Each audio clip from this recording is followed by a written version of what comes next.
안녕하십니까? 오늘은 제 142강 육친의 성격, 지난 시간에 인수에 이어서 비경겁의 성격과 상식, 식상의 성격 두 육친에 대한 설명을 드리겠습니다. 이 비견겁이라고 하는 것은 나의 육친상으로 보면 형제 자매가 되고, 범위를 넓히면 이웃과 마을, 사회, 멀리는 국가, 그런 식으로 확장이 될 수 있는 것이 이 비경겁이죠. 그런데 우리 명조 사준에서 비경겁은 제다신역이 되었을 때, 다시 말하면 제가 너무 태왕해서 인수로서도 그 왕한 세력을 꺾을 수 없을 때 비경겁이라고 하는 것을 용신으로 삼아서 사용하게 됩니다. 근데 이 비경겁의 경우는 많을수록 좋지 않아요. 왜냐하면은 비경겁은 재를 극하지 않습니까? 그러니까 비경겁이 강한 사주들은 재에 큰 문제가 있고, 또한 인수 입장에서도 힘이 들어요.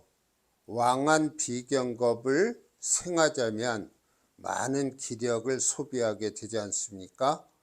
그래서 육친 중에서 비견겁은 그저 하나 정도 있는 것, 또는 많으면 한 둘 정도가 괜찮겠습니다만, 왜냐하면은 신강신약을 이루기 위해서는, 신강을 이루기 위해서는 비경겁 또는 인수가 조화를 이루어 줘야 우리가 명조가 신강해지거든요. 그러면 이러한 비경겁의 성격은 긍정적인 면보다는 부정적인 면에 강합니다. 우선 비경겁이 많게 되면은 만용을 부린다. 그러니까 정도에 넘어서는 언행을 하게 된다. 또 독주하려고 하는 성격이 있습니다. 어떤 면에서는 우직하다, 그러한 말도 듣지만은 그 우직이 꼭 칭찬만은 아닙니다. 또 질투심이 강해요. 우리가 비견의 경우에는 어깨를 나란히 한다. 다시 말하면은 어떤 선의의 경쟁, 그런 의미도 가지고 있습니다만은, 그것이 지나치면은 질투하게 되고 시기하게 되는 그러한 양상을 띱니다. 서로 그 일간을 무시하고 자신이 앞서고자 하는 그러한 성향을 갖고 있기 때문에 이 비견겁은 천간에 투출되는 것보다는 지지의 뿌리로서의 역할이 바람직합니다. 그 다음에 방해를 하지요. 내가 하고자 하는 일에 대해서 태클을 거는 일인데요. 대개 그러한 형상은 이 재에 관한 문제일 때 특히 심합니다. 모방을 잘합니다. 이 모방은 잘하되 창의성이 없어요.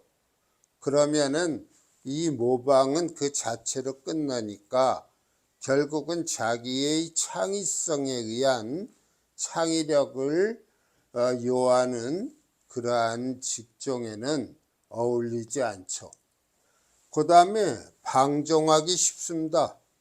비경겁이 많으면은 일주가 태강합니다. 그런 태강하다 보면은 정도에 벗어나게 되죠.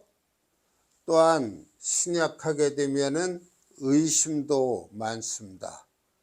의심을 잘해요. 경계심을 갖습니다. 그러다가 쟁투, 서로 싸우는 형상이 오고요.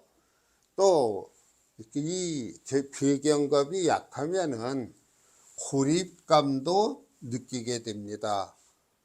이 세상에 나 하나뿐이구나. 그러한 고립감. 그 다음에 배신을 한다든지 또는 남을 멸시한다든지. 왜냐하면은 비경겁은 극하는 작용이 있기 때문에 그렇습니다. 그 다음에 강압적일 수 있고 약하면은 정에 아주 굶주린 그러한 모습을 보이기도 하는 것입니다. 모든 육친은 오행도 마찬가지입니다만은 그렇게 많으면 부정적인 면이 강해요. 또 약해도 그 육친에 문제가 생깁니다. 여기 두 명조가 있는데요. 을목일주예요. 을목일주인데 비견이 이렇게 많습니다. 비견도 둘 이상이면 겁재와 같습니다. 얼핏 보면은 이 을목일주가 자기 세력이 이렇게 태왕해서 좋을 것 같습니다만 이 월간에 있는 재, 시간에 있는 재에 문제가 생겨요. 이 기토의 뿌리가 없습니다. 지지에. 그러다 보니까 허상인데 이 재를 놓고 온갖 비경겁들이 쟁투를 벌이게 되는 것이죠. 이러한 경우에는 우리가 세상을 살아가는 데 있어서 기름 역할을 하는 것이 재가 되지 않겠습니까? 그 재가 완전히 파재가 돼서 결국은 가난과 굶주림에 허덕이는 그러한 사주가 되고 마는 것이죠.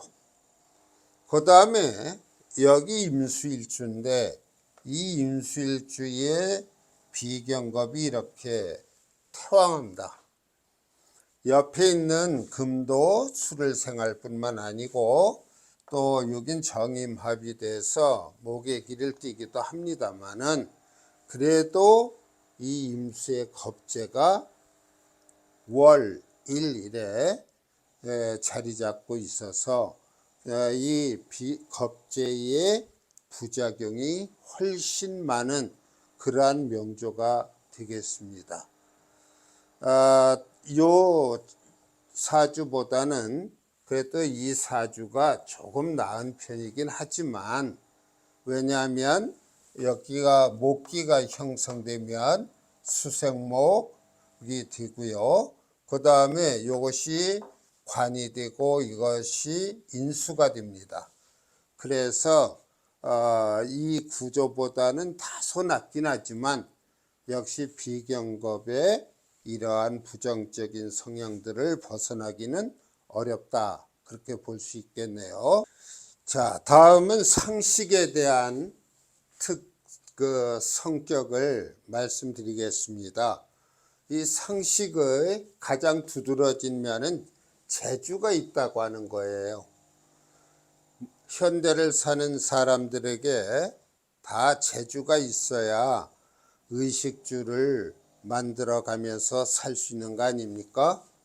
이 재주가 없다면은 무기력해지고 결국 남의 불임만 받는 그런 입장이 되겠지요.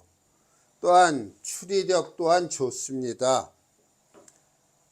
추리력이 그 다음에 응용력, 상상력, 발표력, 예지력 이러한 것들이 종합적으로 나타날 때 그는 아주 현대를 살아가는 데 있어서 누구보다도 앞서갈 수 있는 또 어떤 면에서는 충분히 자기 능력을 과시하면서 일정한 위치에 이르러 갈 수 있는 그러한 내용들입니다.